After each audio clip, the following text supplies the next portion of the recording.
La acción humana, Tratado de Economía, por Ludwig von Mises, 99, cuarta parte, la cataláctica o la teoría del mercado. Capítulo 14, ámbito y metodología de la cataláctica. 7. La integración de las funciones catalácticas. Cuando los hombres, al abordar los problemas de sus propias acciones, y cuando la historia económica, la economía descriptiva y la estadística económica, al pretender reflejar las acciones humanas, hablan de empresarios, capitalistas, terratenientes, trabajadores o consumidores, manejan tipos ideales. El economista, en cambio, cuando emplea esos mismos términos, se refiere a categorías catalácticas. Los empresarios, capitalistas, terratenientes, trabajadores o consumidores de la teoría económica no son seres reales y vivientes como los que pueblan el mundo y aparecen en la historia. Son, por el contrario, meras personificaciones de las distintas funciones del mercado. El que tanto la gente que actúa como las diferentes ciencias históricas empleen conceptos económicos, forjando tipos ideales basados en categorías praxeológicas, en modo alguno empaña la radical distinción lógica entre los tipos ideales y los conceptos económicos.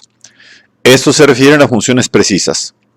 Los tipos ideales, en cambio, a hechos históricos.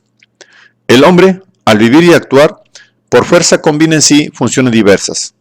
Nunca es exclusivamente consumidor, sino también empresario, terrateniente, capitalista, trabajador o persona mantenida por alguno de los anteriores. No solo esto, las funciones de empresario, terrateniente, capitalista o trabajador pueden, y así ocurre frecuentemente, coincidir en un mismo individuo. La historia clasifica a la gente según los fines que cada uno persigue y los medios que emplea en la consecución de tales objetivos. La economía, por el contrario, al analizar la acción en la sociedad de mercado, prescinde de la meta perseguida por los interesados y aspira tan solo a precisar sus diferentes categorías y funciones. Estamos, pues, ante dos distintas pretensiones. Su diferencia se percibe claramente al examinar el concepto cataláctico de empresario. En la imaginaria construcción de una economía de giro uniforme no hay lugar para la actividad empresarial, precisamente porque en tal modelo no existe cambio alguno que pueda afectar a los precios. Al prescindir de esa supuesta invariabilidad, se advierte que cualquier mutación de las circunstancias forzosamente ha de influir en el actuar. Puesto que la acción aspira siempre a influir en una situación futura, que a veces se contrae al inmediato e inminente momento, se ve afectada por todo cambio equivocadamente previsto en los datos que se producen entre el comienzo y el final del periodo que se pretende atender, plazo de provisión. De ahí que el efecto de la acción sea siempre incierto. La acción es siempre especulación. Ello sucede no solo en la economía de mercado, sino también en el supuesto de Robinson Crusoe, el imaginario actor aislado, como asimismo bajo una economía socialista.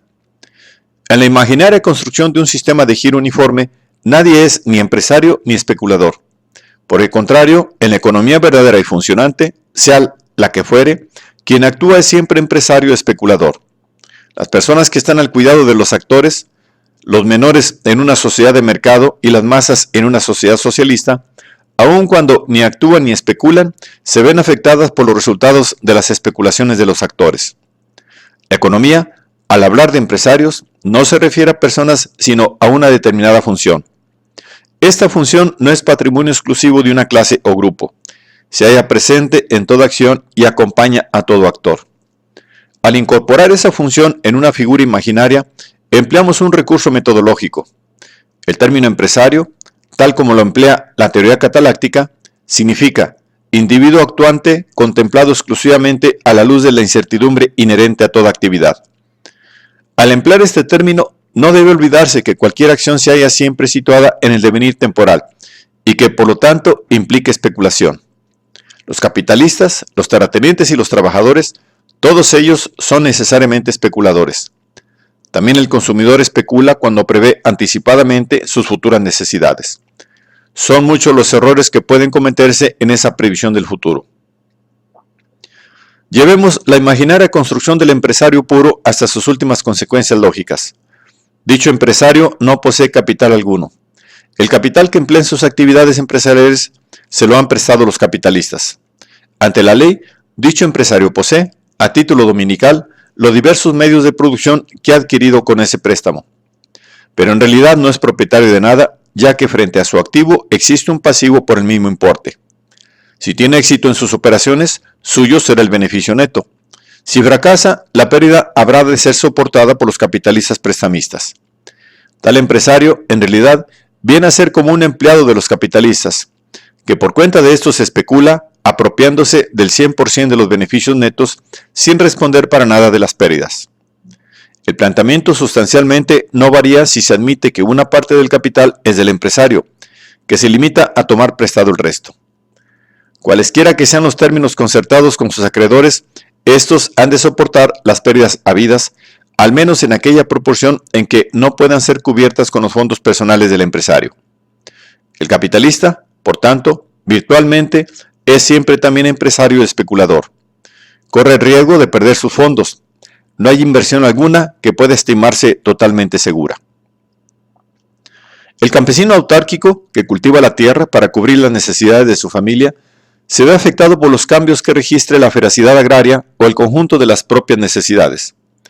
En una economía de mercado, ese mismo campesino se ve afectado por cuantos cambios hagan variar la importancia de su explotación agrícola en lo que al abastecimiento del mercado se refiere. El campesino es claramente, aún en el sentido más común, un empresario. El propietario de medios de producción, ya sean estos materiales o monetarios, jamás puede liberarse de la incertidumbre del futuro. La inversión de dinero o bienes materiales en la producción, es decir, el hacer provisión para el día de mañana, es una actividad empresarial. Lo mismo ocurre esencialmente con el trabajador. Nace siendo dueño de determinadas habilidades. Sus condiciones innatas son medios de producción muy idóneos para ciertas labores, de menor idoneidad para otras tareas y totalmente inservibles en unos terceros cometidos. En el caso de que no haya nacido con la destreza necesaria para ejecutar determinadas tareas y la haya adquirido más tarde, dicho trabajador, por lo que se refiere al tiempo y gastos que ha tenido que invertir en tal adiestramiento, se halla en la misma posición que cualquier otro ahorrador. Ha efectuado una inversión con miras a sacar de la misma el correspondiente producto. El trabajador, en la medida en que su salario depende del precio que el mercado está dispuesto a pagar por su trabajo, es también empresario. El precio de la actividad laboral varía cuando se modifican las circunstancias concurrentes, del mismo modo que también varía el precio de los demás factores de producción. Todo ello, para la ciencia económica, significa lo siguiente. Empresario es el individuo que actúa con la mira puesta en las mutaciones que las circunstancias del mercado registran. Capitalistas y terratenientes son quienes proceden contemplando aquellos cambios de valor y precio que, aún permaneciendo invariadas todas las demás circunstancias del mercado, acontecen por el simple transcurso del tiempo, a causa de la distinta valoración que los bienes presentes tienen con respecto a los bienes futuros. Trabajador es el hombre que, como factor de producción, utiliza su propia capacidad laboral. De esta suerte quedan perfectamente integradas las diversas funciones. El empresario obtiene beneficio o sufre pérdidas. Los propietarios de los factores de producción, tierras o bienes de capital, devengan interés originario. Los trabajadores ganan salarios. De este modo elaboramos la imaginaria construcción de la distribución funcional distinta de la efectiva distribución histórica. La ciencia económica, sin embargo, siempre empleó y sigue empleando el término empresario en un sentido distinto del que se le atribuye en la construcción imaginaria de la distribución funcional. Son empresarios aquellos individuos especialmente deseosos de sacar ventaja del hecho de acomodar la producción a las mutaciones del mercado, solo por ellos previstas. Aquellos que tienen una mayor iniciativa, un superior espíritu de aventura y una vista más penetrante que la mayoría. Pioneros que impulsan y promueven el progreso económico. Este concepto de empresario es menos amplio que el empleado en la hipótesis de la distribución funcional. No comprende supuestos abarcados por esta última. Emplear un mismo vocablo para designar dos conceptos distintos puede generar confusión. Tal vez habría sido mejor emplear otra palabra para designar ese segundo concepto de empresario, como por ejemplo el término promotor. Cierto es que el concepto de empresario promotor no puede definirse con rigor praxeológico. En esto se asemeja al concepto de dinero, el cual, a diferencia del de medio de intercambio, tampoco admite definición de pleno rigor praxeológico. Sin embargo, la economía no puede prescindir del promotor. En él se encarna una circunstancia que constituye una característica general de la naturaleza humana que aparece en toda transacción mercantil y la marca profundamente. Nos referimos al hecho de que no todos los individuos reaccionan al cambio de condiciones con la misma rapidez ni del mismo modo. La desigualdad de los individuos, debida tanto a cualidades innatas como a las vicisitudes de la vida, reaparece también en esta materia. En el mercado hay quienes abren la marcha y también quienes se limitan a copiar lo que hacen sus conciudadanos más perspicaces. La capacidad de mando produce sus efectos tanto en el mercado como en cualquier otro aspecto de la actividad humana. La fuerza motora del mercado, el impulso que engendra la innovación y el progreso, procede del inquieto promotor, deseoso siempre de incrementar todo lo posible su beneficio personal. No debe, sin embargo, permitirse que el equívoco significado del término dé lugar a confusión de ningún género en el estudio de la cataláctica. Siempre que pueda haber duda, se puede fácilmente desvanecerla empleando el término promotor en vez del de empresario. La función empresarial en la economía estacionaria. Los mercados de futuro pueden liberar al promotor de una parte de su función empresarial, en la medida en que, a través de tales operaciones, se cubre de posibles pérdidas futuras, abdica de su condición empresarial en favor de la otra parte del contrato. Por ejemplo, el empresario textil que compra algodón y simultáneamente lo vende a plazo, renuncia parcialmente a su función empresarial. Las posibles variaciones de precio que el algodón puede experimentar durante el periodo en cuestión no le afectarán ya en forma de pérdidas o ganancias. Pero el interesado no renuncia por completo a la función empresarial. Pese a su venta convenida a plazo, le afectará todo cambio que no se deba a variación del precio del algodón, registrado en cambio por el precio de los tejidos en general o de las específicas telas que él fabrique.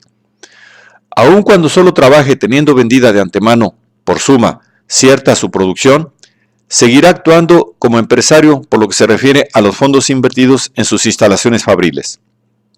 Imaginemos una economía en la que todos los bienes y servicios pudieran contratarse mediante operaciones a plazo. En dicha construcción imaginaria, la función empresarial quedaría netamente distinguida y separada de todas las demás funciones. Aparecería una clase formada por empresarios puros. Los precios de los mercados a plazo regularían todas las actividades productivas. Solo quienes intervinieran en tales operaciones cosecharían ganancias o sufrirían pérdidas. El resto de la población estaría, como si dijéramos, asegurada contra la incertidumbre del futuro y gozaría en tal sentido de plena tranquilidad. Los elementos rectores de las diversas empresas, en definitiva, pasarían a ser meros asalariados con ingresos fijados de antemano. Si suponemos además que dicha economía es estacionaria y que hay una sola empresa que realiza todas las transacciones a plazo, no hay duda de que la suma total de las pérdidas se igualaría con la suma total de las ganancias. Bastaría con nacionalizar dicha única empresa para implantar un Estado socialista sin pérdidas y sin ganancias, un sistema de inalterable seguridad y estabilidad. Ahora bien, llegamos a esta conclusión en razón a que, por definición, en la economía estacionaria el total de pérdidas y el total de beneficios se igualan. Por el contrario, bajo una economía en la que haya cambio, por fuerza ha de existir superávit de pérdidas o de ganancias. No merece la pena dedicar más tiempo a estos bizantinismos que para nada amplían nuestro conocimiento. Convenía, sin embargo, prestar cierta atención a la materia, pues hemos abordado conceptos que a veces se esgrimen contra el sistema capitalista y que sirven de base a algunas de las ilusorias propuestas presentadas para instaurar el socialismo. No hay duda de que un modelo socialista es lógicamente compatible con las irrealizables construcciones imaginarias de una economía de giro uniforme o estacionaria. La grandilocuencia con que los economistas matemáticos abordan esas imaginarias hipótesis y los correspondientes estados de equilibrio hace que la gente olvide con frecuencia que tales construcciones no son más que entes irreales, íntimamente contradictorios, puras herramientas del pensar, carentes por sí mismos de interés práctico y que desde luego jamás podrían servir de modelo para organizar un mundo real poblado por hombres capaces de actuar.